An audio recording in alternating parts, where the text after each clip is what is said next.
I've been avoiding this sonata my whole life because I thought it was overplayed and too famous. Or maybe the real reason why I disliked the piece was because my cruel ex played it a lot. Who knows? But since many students brought it to our lessons, a couple of months ago I decided to finally properly master this piece and view it with fresh eyes. Why is it so popular? Is this music still relevant today? Game of Thrones made such a huge impact just a few years ago, and yet almost nobody talks about it now. So why should we care about a piece composed over 220 years ago? In this video, I'll share with you some insights about Beethoven's style and share with you some technique optimization tips for the most challenging spots in this piece. And if you wanna learn this sonata, don't forget to check out my 3-hour comprehensive course, which includes detailed guidance on technique optimization and much more. One of the most amazing things about Beethoven for me personally is how masterfully he develops an entire piece from just a few seed elements. Before moving to study in Italy when I was 19, I thought making pizza was just about piling on as many toppings as possible. It was a revelation to see how rigorously my Italian friends balanced the amount and ratio of prosciutto crudo and mozzarella, and even counting the perfect amount of basil leaves on top. This was of course after that incident where I lost most of my Italian friends and almost got to jail for putting some pineapple on my pizza. Beethoven was a fine chef. The entire first movement is built on just a few elements. The entrance theme, the hollowness and emptiness between the voices with these dotted rhythms often appear in classical music when something terrible is going to happen. The secondary theme is derived from this element as well. The second element is this recitativo featuring the neighbor tones. So this is our second element. And in classical sonata form, it was common to juxtapose contrasting elements within one theme. For example, Mozart was doing this quite a lot.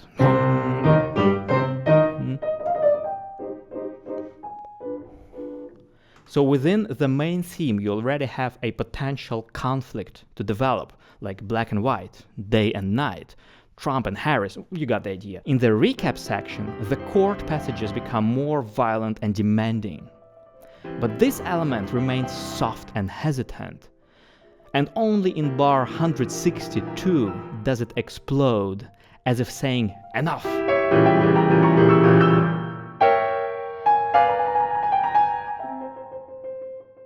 Is it a coincidence, actually, that this bar 162 is the golden ratio point of this movement? Then these two elements merge together and we have an element that combines both dotted rhythms from the first element and neighbor notes from the second element. So this element already has both properties. So nearly everything what happens in this movement can be traced to the elements exposed on the first page of this sonata. Even an accompaniment for the secondary theme here, this pattern, is related to the furious chords section where we have this spot, in turn, is derived from the first theme. Is just a variation on this first theme. Another very important conceptual aspect of this piece is a conflict between extreme force and voidness. This piece is so intense and conflicting because of the fight between this extreme and human force and voidness, the emptiness. It's typical of Beethoven to write unisones at least 2 octaves apart without any filling in the middle, creating a form that feels empty and unwelcoming, like a minimalist's empty house with no furniture and 1 spoon at best. To avoid expressivity and convey voidness, emptiness, restraint in such spots, you have to do a diminuendo in order to make sure that you are not doing an accidental crescendo, because if it sounds at all then of course it's a little bit weird. It's kind of too cheesy. So instead, you make sure that you can make a diminuendo as a precaution.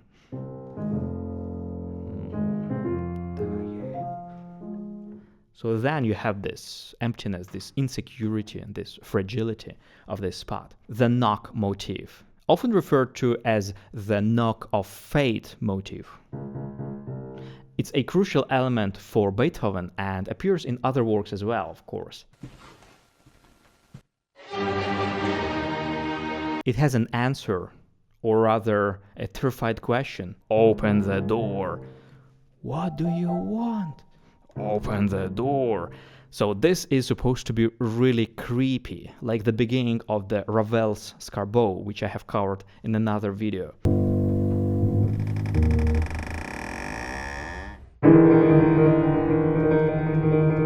This motif then transforms and develops into ostinato pulsations from the next section here.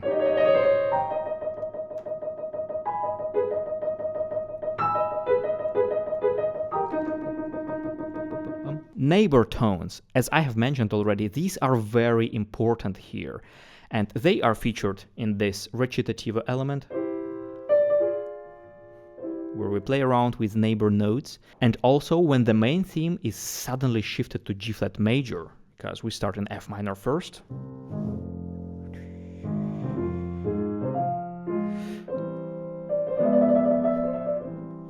and then rest, and then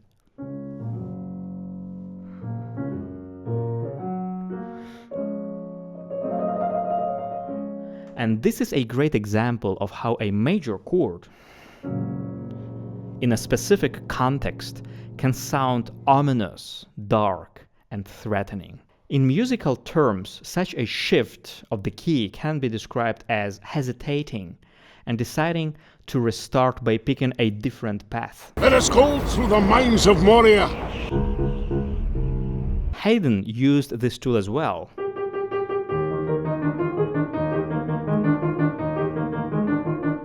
And then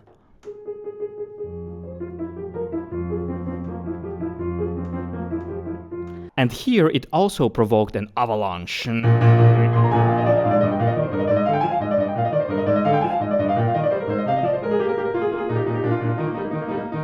These neighbor tone elements can be alarming, like in bar 28.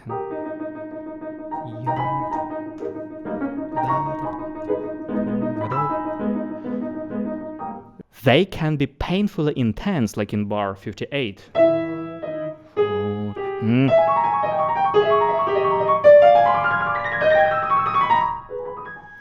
And grow into the Godzilla of this piece in bar 130.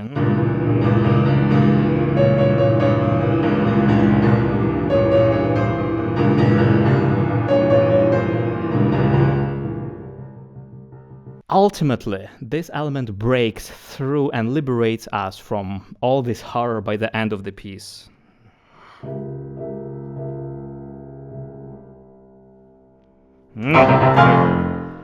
These are just a few observations that demonstrate the intelligent planning of this piece, how masterfully it's constructed from a plot development perspective, and how universal these formulas are, resonating with so many people even today.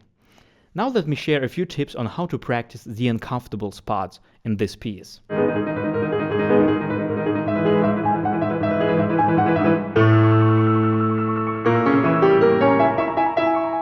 There are a few things that help tremendously with this spot. First of all, I would suggest you to play it mezzo forte instead of forte, sparing your resources for fortissimo, because when you switch to fortissimo here, this has to sound like a major blow, and there should be a significant difference between forte and fortissimo. That's why it's easier to get it if you play mezzo forte and with less pedal, instead concentrating on those biting, vigorous 16th notes pulsations.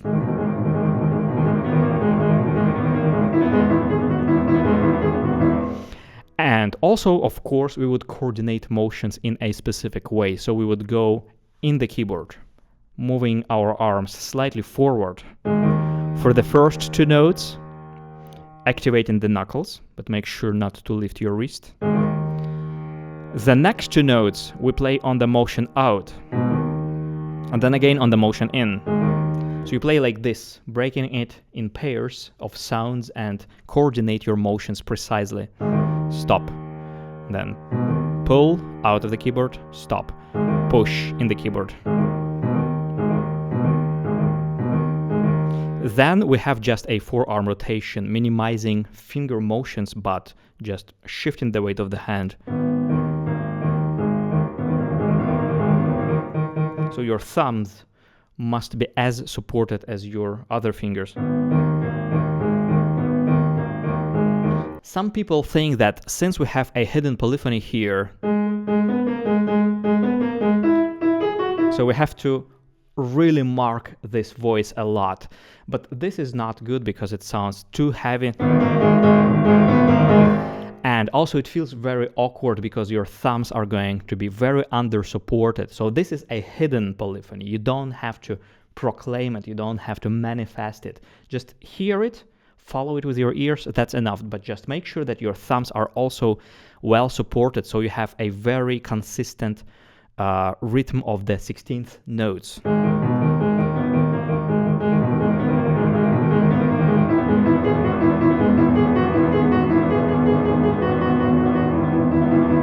So everything is equally important here. And of course, what helps a lot is to adjust your position gradually while you're playing these three notes. So starting from C flat, you gradually move in. So by the time you play A flat, your thumb is already on E flat. Because sometimes my students had issues with this, trying to move there like to that black key position way too late.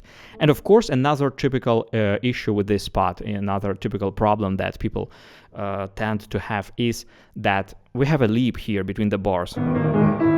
And people are usually manage leaps through tension. And also they think that they have to be there on time, not missing any millisecond. So then you have this. And even if you happen to hit right notes, it's not going to sound well. So you have to allow yourself to take those a couple of milliseconds between hand positions in order to adjust your motion and in order to relax your fingers between those positions. So make sure that you relax your longer fingers, and even while you play your thumb note, you already move your forearm over. So the finger goes down, but the forearm already goes toward the next position. Then of course you practice like, and then as far as you can go.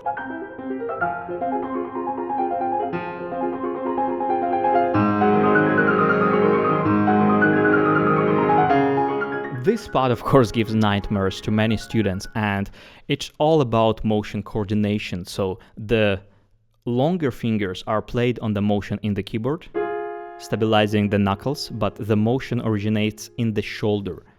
This is a tiny motion. You just move your arm like half an inch, like 1 centimeter forward. And a sensation is that you kind of like stand on that black key, like the way you would step on a ladder. And for the octave, we move out, so it's like falling back.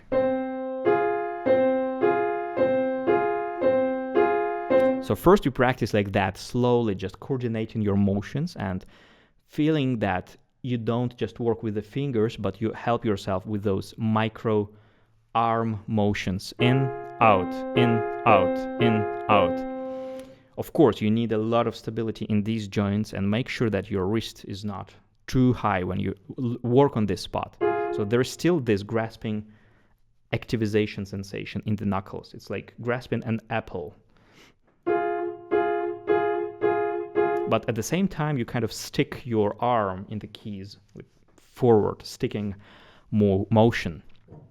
And then you practice in pairs, like out, in, quickly relaxing the fingers. So you have to experience a full relaxation between those hits, although they are very quick. So I work with different muscles for fingers 1, 5 and 2, 3, and I have to feel how I switch them, shutting off one group and turning on another. And then oppositely, in, out. Then groups of 3 notes.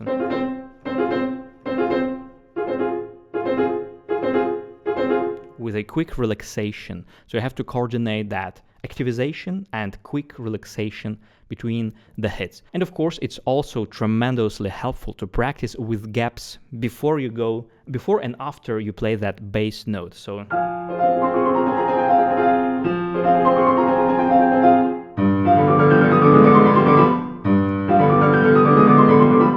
this helps you to relax, to teach your body to relax your fingers while you go to the next position.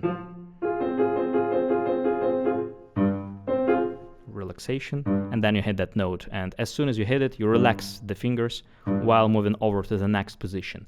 So these gaps allow you to actually get used to the sensation of relaxation. So then you will be more and more precise, and you will naturally decrease the time needed for those gaps, for that relaxation. So at first, and then you will naturally make smaller and smaller gaps.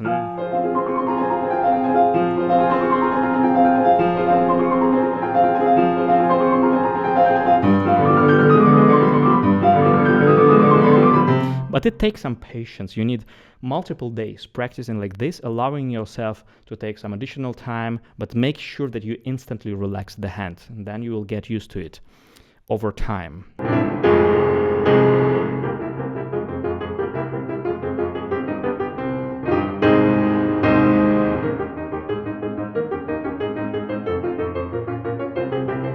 And this part is really awkward. That's why you learn it first in a slower tempo and making sure that you activate the fingers quickly, like having an electricity at the tips of your fingers for a very short fraction of a second, like this. And very active arms, so it's like jumping off motion a little bit with a quick relaxation.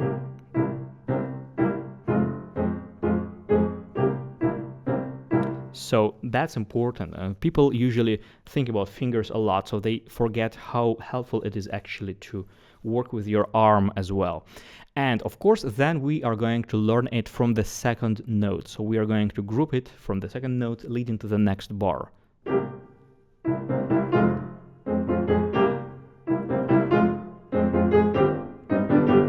Because this is our motive structure, and also because this is the most awkward spot between the first and the second chord. So you're going to kind of jump off the first chord and land on the second note. Up, down, up, down.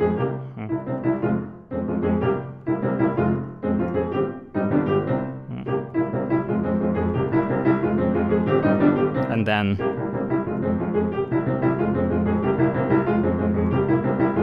so then you will reach a stage where this motion will be almost not needed, but you will still feel that relaxation, that upward sensation when you play, and this will be of course much more comfortable. If you want a detailed step-by-step guidance through this piece, explaining each spot and also providing you with a plenty of interpretational ideas, then please follow the link in the description for a 3-hour comprehensive course on this piece. Thank you for watching this, and see you next time.